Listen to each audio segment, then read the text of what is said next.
me anywheres. I was born on a farm, and worked in the field summers and went to school winters. Regulation thing, Bartley cut in.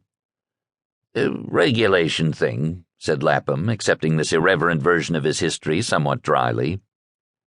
Parents poor, of course, suggested the journalist. Any barefoot business, early deprivations of any kind that would encourage the youthful reader to go and do likewise? Orphan myself, you know, said Bartley, with a smile of cynical good camaraderie.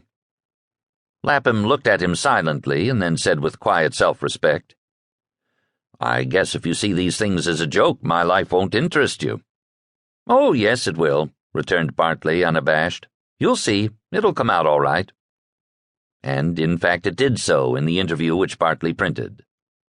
Mr. Lapham, he wrote, passed rapidly over the story of his early life, its poverty and its hardships, sweetened, however, by the recollections of a devoted mother, and a father who, if somewhat her inferior in education, was no less ambitious for the advancement of his children. They were quiet, unpretentious people, religious after the fashion of that time, and of sterling morality, and they taught their children the simple virtues of the Old Testament and Poor Richard's Almanac. Bartley could not deny himself this jibe, but he trusted to Lapham's unliterary habit of mind for his security in making it, and most other people would consider it sincere reporter's rhetoric. You know, he explained to Lapham, that we have to look at all these facts as material, and we get the habit of classifying them. Sometimes a leading question will draw out a whole line of facts that a man himself would never think of. He went on to put several queries, and it was from Lapham's answers that he generalized the history of his childhood. Mr. Lapham, although he did not dwell on his boyish trials and struggles, spoke of them with deep feeling and an abiding sense of their reality. This was what he added in the interview, and by the time he had got Lapham past the period where risen Americans are all pathetically alike in their narrow circumstances, their sufferings, and their aspirations, he had beguiled him into a forgetfulness of the check he had received, and had him talking again in perfect enjoyment of his autobiography. Yes, sir, said Lapham in a strain which Bartley was careful not to interrupt again. A man never sees all that his mother has been to him until it's too late to let her know that he sees it. Why, my mother— He stopped. It gives me a lump in the throat, he said apologetically, with an attempt at a laugh. Then he went on.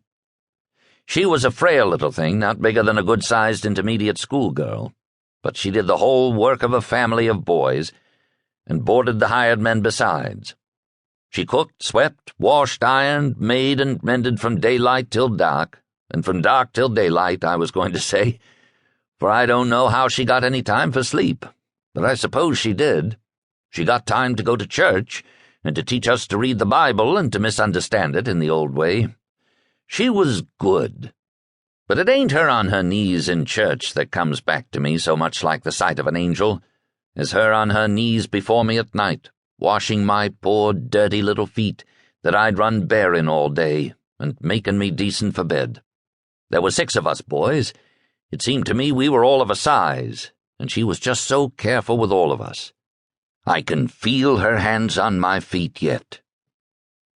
Bartley looked at Lapham's number 10 boots and softly whistled through his teeth.